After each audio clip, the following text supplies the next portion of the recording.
আসসালামু আলাইকুম। সওম বা রোজা ইসলামের ৫টা স্তম্ভের একটা, তাই না? কিন্তু এটা কিন্তু শুধু না খেয়ে থাকা না, এর পিছনে একটা বিশাল আধ্যাত্মিক ব্যাপার আছে। তো আজকে আমরা ঠিক এটাই বোঝার চেষ্টা করব।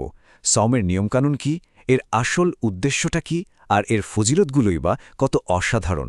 আর এই সবকিছুই আমরা জানব একেবারে মূল উৎস থেকে। তো চলুন শুরু করা যাক। আচ্ছা, প্রথমেই চলুন মহান আল্লাহর এই নির্দেশটা দেখি। এখানে কিন্তু একদম পরিষ্কার করে বলে দেয়া হয়েছে যে সাওম বা রোজা একটা ঐশ্বরিক বিধান। মানে এটা এমন কোনো ইবাদত না যা শুধু আমাদের জন্য এসেছে। আমাদের আগেও যারা ছিলেন তাদের ওপরও এটা ফরজ ছিল। আর সবচেয়ে গুরুত্বপূর্ণ বিষয় হল এর উদ্দেশ্যটা কি। উদ্দেশ্য হল তাকওয়া অর্জন করা, মানে আল্লাহর ভয় বা সচেতনতা, যা আমাদের আত্মশুদ্ধির দিকে নিয়ে যায়। তো আজকে আমরা কি কি বিষয় নিয়ে কথা বলবো? প্রথমে আমরা দেখব সাওম কেন ফরজ করা হলো। এরপর জানব কিভাবে সাওম আমাদের জন্য একটা ঢালের মতো কাজ করে। রমজানের আগমন আর এর বিশেষ বরকত নিয়ে কথা হবে। অবশ্যই এই মাসের আমল আর তার কি প্রতিদান সেটাও দেখব। আর একদম শেষে আমরা জান্নাতের একটা বিশেষ দরজা আর রাইয়ান নিয়ে আলোচনা করব। চলুন তাহলে আমাদের প্রথম টপিকে যাওয়া যাক। সোম কেন ইসলামের এত গুরুত্বপূর্ণ আর অপরিহার্য একটা এবাদত? চলুন বিষয়টা একটু গভীরে গিয়ে দেখি। একটা দারুণ ঘটনা আছে এ নিয়ে। একবার এক বেদুইন আরব, যার চুল ছিল বেশ এলোমেলো, তিনি রাসূলুল্লাহ সাল্লাল্লাহু আলাইহি সাল্লামের কাছে এলেন। এসে একদম সোজা জানতে চাইলেন, আল্লাহ আমার উপর কি ফরজ করেছেন। রাসূলুল্লাহ সাল্লাল্লাহু আলাইহি সাল্লাম তাকে 5টা ফরজ ইবাদতের কথা বললেন, আর তার মধ্যে রমজান মাসে রোজার কথাও ছিল। তিনি এটাও পরিষ্কার করে দিলেন যে এটা হলো ফরজ, এর বাইরে যা কিছু করা হবে সেটা নফল। তো ওই ব্যক্তি বললেন যে তিনি শুধু ফরজগুলোই পালন করবেন, এর চেয়ে বেশিও না কমও না। এটা শুনে রাসূলুল্লাহ সাল্লাল্লাহু আলাইহি সাল্লাম কি বললেন জানেন? তিনি বললেন, লোকটা যদি সত্যি বলে থাকে তাহলে সে সফল কাম হবে, সে জান্নাতে যাবে। চিন্তা করে দেখুন, এখান থেকে বোঝা যায় সাওমের গুরুত্বটা ঠিক কতটা। এখানে একটা ইন্টারেস্টিং ব্যাপার আছে কিন্তু। ফরজ রোজারও একটা ইতিহাস আছে। আপনারা কি জানেন, রমজানের রোজা ফরজ হওয়ার আগে আশুরার রোজা রাখাটাই ছিল বাধ্যতামূলক। এমনকি জাহিলি যুগে কোরাইশরাও এই রোজাটা রাখত। এরপর যখন রমজানের রোজা ফরজ হিসেবে আসলো, তখন আশুরার রোজাটা নফল বা ঐচ্ছিক ইবাদত হয়ে যায়। তার মানে যার ইচ্ছে সে পালন করবে, যার ইচ্ছা করবে না। আচ্ছা, এবার আসা যাক পরের অংশে। সাওমকে বলা হয় একটা ঢাল। তো কেন এটাকে একটা শক্তিশালী আধ্যাত্মিক ঢালের সাথে তুলনা করা হলো? কিভাবে এটা একজন বিশ্বাসীকে রক্ষা করে? চলুন জেনে নিই। রাসূলুল্লাহ সাল্লাল্লাহু আলাইহি ওয়াসাল্লামের একটা ছোট্ট কিন্তু খুবই শক্তিশালী কথা আছে, সিয়াম ঢাল স্বরূপ। ব্যাস এইটুকুই। কিন্তু এর গভীরতা অনেক। মানে এই ঢালটা একজন মানুষকে সব রকমের পাপ, খারাপ কথা, অশ্লীলতা আর আধ্যাত্মিক ক্ষতি থেকে বাঁচিয়ে রাখে। এটা অনেকটা আত্মরক্ষার বর্মের মতো, তাই না?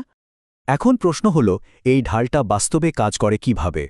দেখুন, এর জন্য কয়েকটা জিনিস মেনে চলতে হয়। প্রথমত, কোনো অশ্লীল কথাবার্তা বা খারাপ কাজ করা যাবে না। দ্বিতীয়ত, মূর্খের মতো আচরণ বা ঝগড়াঝাঁটি এড়িয়ে চলতে হবে। যদি কেউ গায়ে পড়ে ঝগড়া করতে আসে বা গালি দেয়, তখন কি করতে হবে? ধৈর্য ধরে দুবার বলতে হবে, ভাই আমি রোজা রেখেছি। আর সবচেয়ে জরুরি যেটা, সেটা হলো মিথ্যা কথা আর মিথ্যা কাজ পুরোপুরি ছেড়ে দিতে হবে। এই পয়েন্টটা কিন্তু খুব গুরুত্বপূর্ণ। এখান থেকেই পরিষ্কার বোঝা যায় রোজা মানে শুধু না খেয়ে থাকা না। হাদিসে তো এমনও বলা হয়েছে যে ব্যক্তি মিথ্যা কথা আর খারাপ কাজ ছাড়ল না, তারই না খেয়ে থাকা বা তৃষ্ণার্থ থাকার কোনো দরকারই আল্লাহর নেই। তার মানে আসল ফোকাসটা হলো ভেতর থেকে নিজেকে শুদ্ধ করা, নিজের নৈতিকতার ওপর নিয়ন্ত্রণ আনা। আত্মনিয়ন্ত্রণের এই প্রশিক্ষণের পাশাপাশি রমজান মাস কিন্তু আমাদের জন্য স্পেশাল কিছু রহমত আর বরকতও নিয়ে আসে। চলুন দেখি কি সেই বরকতগুলো। রমজানের 3টা অসাধারণ বৈশিষ্ট্যের কথা হাদিসে বলা হয়েছে। ভাবুন একবার, যখন রমজান মাস আসে তখন জান্নাতের দরজাগুলো খুলে দেয়া হয়, জাহান্নামের দরজাগুলো বন্ধ করে দেয়া হয়, আর শয়তানদের বেঁধে ফেলা হয়। মানে পুরো মাস জুড়ে একটা বিশেষ আধ্যাত্মিক পরিবেশ তৈরি হয়ে যায়, যেখানে ভালো কাজ করাটা আমাদের জন্য অনেক সহজ হয়ে যায়। এই যে আমরা আমল করব, এর প্রতিদানটা কি?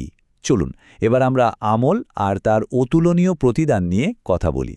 এটা সম্ভবত রোজার সবচেয়ে অসাধারণ দিকগুলোর একটা। আল্লাহ তাআলা একটা হাদিসে কুদসিতে বলছেন, আদম সন্তানের প্রত্যেকটা কাজ তার নিজের জন্য, কিন্তু রোজা বাদে, কারণ রোজা আমার জন্য আর এর প্রতিদান আমি নিজেই দেব। একবার চিন্তা করুন, অন্য যে কোনো ভালো কাজের সওয়াব 10 গুণ থেকে শুরু করে আরও বেশি হতে পারে, কিন্তু রোজার পুরস্কারটা আল্লাহ নিজে সরাসরি দেবেন বলে ওয়াদা করেছেন। এর বিশালত্বটা আমরা কল্পনাও করতে পারব না। আর রোজাদারের জন্য খুশির খবরও আছে দুটো। প্রথমটা আমরা সবাই অনুভব করি, তাই না? ইফতারের সময় সারাদিনের ক্লান্তি শেষে যখন আমরা ইফতার করি সে আনন্দটা অসাধারণ। আর দ্বিতীয় আর সবচেয়ে বড় আনন্দটা অপেক্ষা করছে ভবিষ্যতে।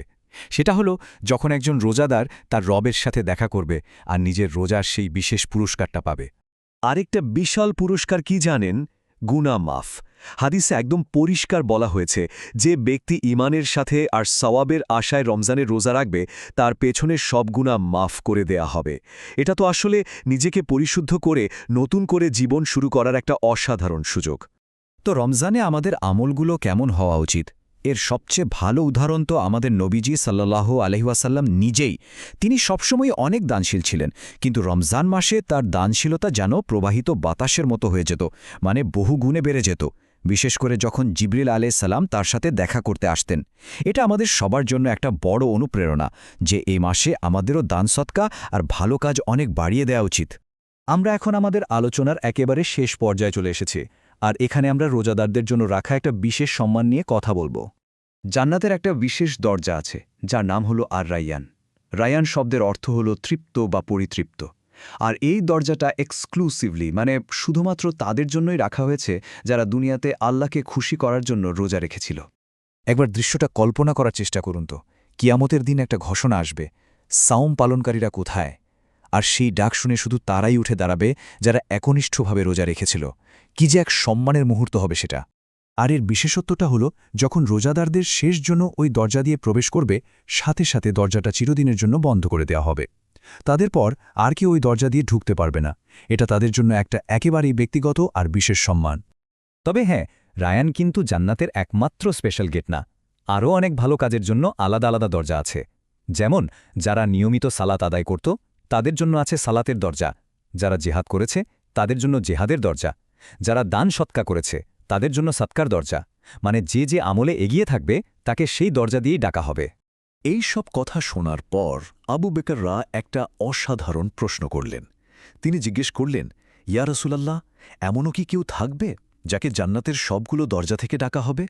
দেখুন, কি অসাধারণ একটা আকাঙ্ক্ষা, সর্বোচ্চ স্তরে পৌঁছানোর কি দারুণ একটা ইচ্ছা। আর রাসূলুল্লাহ সাল্লাল্লাহু আলাইহি সাল্লামের উত্তরটা ছিল আরও অনেক বেশি প্রেরণার। তিনি বললেন, হ্যাঁ, থাকবে, আর আমি আশা করি তুমিও তাদের একজন হবে। সুবহানাল্লাহ। এই একটা কথাই কিন্তু আমাদের সবার জন্য আল্লাহর রহমতের অপার সম্ভাবনার দরজা খুলে দেয়। এটা আমাদের শেখায় যে শুধু একটা ভালো কাজ নিয়ে পড়ে থাকলে হবে না, বরং সব ধরনের ভালো কাজে এগিয়ে যাওয়ার চেষ্টা করতে হবে। আর এই আশাই তো আমাদের চলার পথে সবচেয়ে বড় অনুপ্রেরণা।